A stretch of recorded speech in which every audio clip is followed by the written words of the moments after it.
Hi friends, அஸ்ஸலாமு அலைக்கும். இன்றைக்கும் ஒரு இன்ட்ரெஸ்ட்டான வீடியோவில் தான் உங்களை சந்திக்கிறேன். வீடியோ உங்களுக்கு யூஸ்ஃபுல்லாக இருக்குன்னு நினைக்கிறேன். இன்றைக்கி ஒரு விருந்து சாப்பாடு ஏற்பாடு செஞ்சுக்கிறேன். அதில் முடிஞ்ச அளவு கொஞ்சம் கொஞ்சம் கிளிப் எடுத்து உங்களுக்கு ஷேர் பண்ணிக்கிறேன்.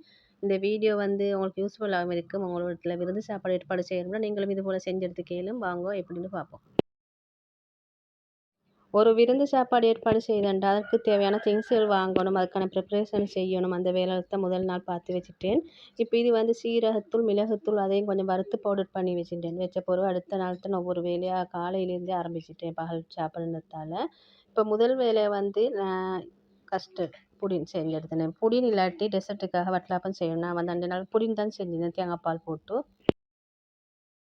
புடின் செய்கிறதுக்கு ஒரு அகலமான சட்டி எடுத்துக்கோங்க. உங்களுக்கு நான்ஸ்டிக் சட்டியும் சரி, ஒரு இரும்பு பெரிய சட்டியும் சரி. இப்போ இதில் கஸ்டர்ட் பவுடர் சேர்த்துக்கணும். சேர்த்த பிறகு அதுக்கு தேவையான அளவு சீனி சேர்த்துக்கணும். சீனி உங்களோட இனிப்புக்கு ஏற்ப சேர்த்துக்கலாம். சேர்த்த பிறகு இதோட தேங்காய் பால் தான் சேர்த்துட்டேன். தேங்காய்ப்பால் ஒரு பெரிய தேங்காய் நல்லா புழிஞ்சு எடுத்துக்கணும். தேங்காய்ப்பால் கட்டிப்பால்ன்ட்டு இல்லை, முதலாம் பால், ரெண்டாம் பால். இதோட கொஞ்சம் உப்பு சேர்த்து இந்த கட்டியும் இல்லாமல் நல்லா இப்படி கலந்துட்டுக்கணும். இதை இன்னும் அடுப்பில் வச்சல வெளியில் வச்சது எப்படி கலந்துட்டுருந்தேன். கலந்துட்ட பிறகு இது கொஞ்சம் மில்க் பவுடர் சேர்த்துக்கும், இல்லாட்டி மில்க் மைட் சேர்த்துக்கலாம். அப்போ இன்னும் கொஞ்சம் டேஸ்ட்டாக இருக்கும். நான் ஒரு மில்க் பவுடர் ஒரு 3 மேசக்கரண்டி மாதிரி சேர்த்து இந்த கட்டி எதுவும் நல்லா கலந்துட்டுக்கணும். இப்போ உங்களுக்கு இதுக்கு தேங்காய் பாலோட தண்ணி சேர்த்துக்கணும். தண்ணி சேர்த்து இந்த கட்டி விளையாண்டு நல்லா ஒரு எப்படி கலந்துட்டுக்கோங்க.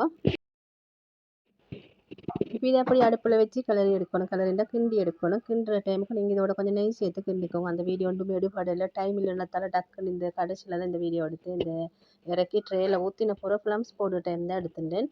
இப்போ இதை உங்களுக்கு தனி வீடியோ வேணும்னா நீங்கள் கமெண்ட் பண்ணுங்கள். உங்களுக்கு இன்னொரு நாளைக்கு தனி வீடியோ ஒரு நாளைக்கு போடுவேன்.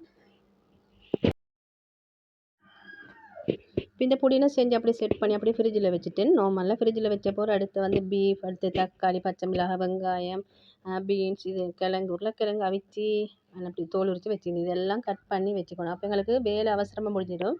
இதோட நீங்கள் தேங்காய் திருவி பால் எடுத்து வச்சுக்கோங்க. அப்போ உங்களுக்கு டக்குன்னு வேலை செஞ்சிடலாம்.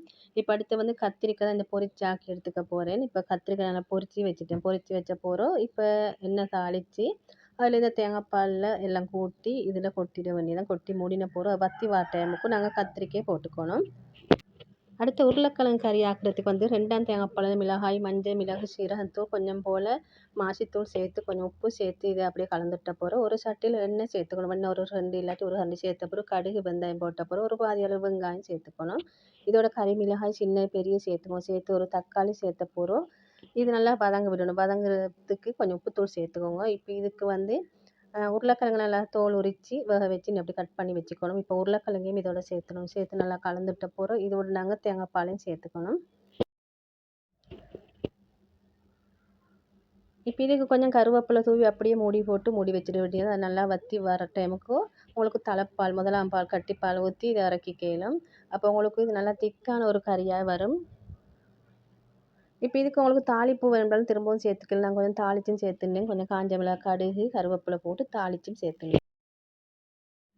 அடுத்து அன்னாசி கறி செஞ்சதுக்கு அப்புறம் அன்னாசி கறி செய்கிறதுக்கு ஒரு ஃபேனில் எண்ணெய் சேர்த்துக்கணும். எண்ணெய் ஒரு 2-3 கரண்டி சேர்த்த பிறகு கடுகு போடும். கடுகு நல்லா பொரிஞ்சு வர டைமுக்கு ஒரு பட்டை, ஒரு ஏலக்காய் சேர்த்துக்கோங்க. சேர்த்து அதுவும் நல்லா பொரிஞ்சு வர டைமுக்கு வெங்காயம், ரம்பை, கருவேப்பிலை, பச்சை மிளகாய் சேர்த்துக்கணும். சேர்த்து நல்லா கலந்துடுங்க. நீங்கள் அன்னாசியை க்ளீன் பண்ணி வெட்டி சின்ன சின்ன துண்டாக எடுத்துக்கணும். அது ஒன்றும் விடுபடலை வீடியோவில். இப்போ இஞ்சி பூண்டு பேஸ்ட் சேர்த்து நல்லா கலந்துட்டுக்கணும். இஞ்சி பூண்டு பேஸ்ட் ஒரு 1/4 டீஸ்பூன் மாதிரி சேர்த்துக்கோங்க. சேர்த்து இது அப்படி கலந்துட்ட பிறகு இதோட நீங்கள் கொஞ்சம் தனி மிளகாய்த்தூள் சேர்த்துக்கோங்க. தனி மிளகாய்த்தூள் ஒரு 1/2 டீஸ்பூன் மாதிரி சேர்த்துக்கணும். சேர்த்த பிறகு இதோட சில்லி ஃப்ளேக்ஸ், கடற்தூள் சேர்த்துக்கணும். சேர்த்து அதையும் நல்லா கலந்துட்டுக்கணும். இன்னும் கொஞ்சம் போல் மிளகுத்தூள் சேர்த்துக்கோங்க. சேர்த்த பிறகு மஞ்சத்தூள் சேர்த்துக்கணும். சேர்த்து இதெல்லாம் நல்லா மிக்ஸ் பண்ணி அன்னாசி பழத்தை நீங்கள் இது போல் வெட்டி எடுத்துக்கோங்க. இந்த மாதிரி சின்ன சின்ன க்யூப் மாதிரி வெட்டி எடுத்துக்கணும். இப்போ அன்னாசியை சேர்த்த பிறகு இதையும் நல்லா கலந்துட்டுக்கணும். கலந்துட்ட பிறகு இது வேகிற அளவு கொஞ்சம் தண்ணி சேர்த்துவோம். தண்ணி சேர்த்து அப்படியே மூடி போட்டு ஒரு 15 நிமிஷம் மாதிரி அப்படியே வேக வச்சுருங்க. இதே கொஞ்சம் மாசித்தூள் சேர்த்துக்கலாம். அது ஆப்ஷனல், உங்களுக்கு விருப்பமின்றா சேர்த்துக்கலாம். கொஞ்சம் கரம் மசாலா தூள் ஒரு 1/4 டீஸ்பூன் விட குறைவா சேர்த்துவோம். சேர்த்த பிறகு இதை அப்படியே நீங்கள் வேக வச்சுடுங்க. இது வெந்து வர டைமுக்கு இடைக்கிட கொஞ்சம் கிளறி விடணும்.